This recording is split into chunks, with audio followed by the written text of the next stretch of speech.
Donc nous poursuivons cette vidéo sur la frise de la cathédrale par une deuxième vidéo où cette fois nous allons vous parler un petit peu plus en détail de certains des cartouches, toujours avec Patrick qui nous a choisi ses cartouches préférées. Eh bien, disons que ce cartouche ici, qui est intitulé Adam et Ève se cachent devant Dieu, est intéressant parce que on a ici Adam et Ève qui se retrouvent nus et qui se cachent derrière des feuilles de figuier que l'on voit très bien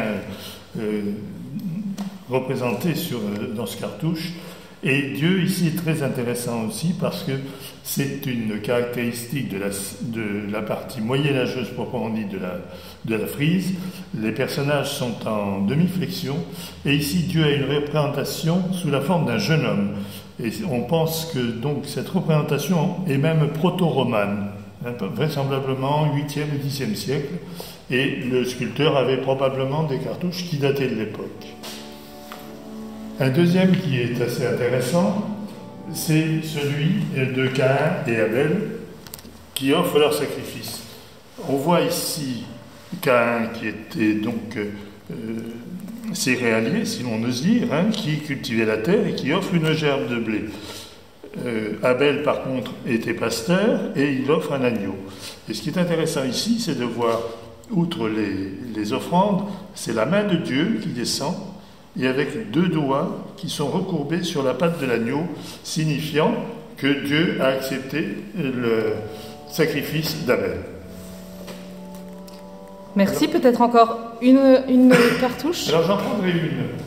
Je prendrai un cartouche qui lui est beaucoup plus récent, donc qui date du XVIIe siècle, lors de la reconstruction, la dernière reconstruction complète de l'église, de la cathédrale. Donc c'est Moïse qui frappe le rocher et fait jaillir de l'eau. Alors on voit que c'est une pierre déjà très abîmée, mais on voit très bien le bras de Moïse qui frappe le rocher et l'eau qui coule.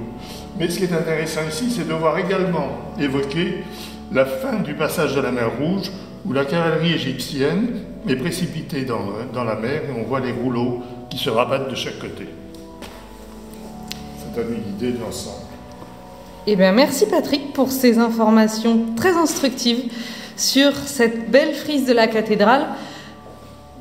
Bon, pour le moment, nous n'avons pas pu les mettre en place de façon définitive, tous ces cartouches, mais c'est promis, ça viendra et ça vous permettra vraiment une excellente mise en valeur de cette frise qui se trouve pour son original sur le fronton de la cathédrale.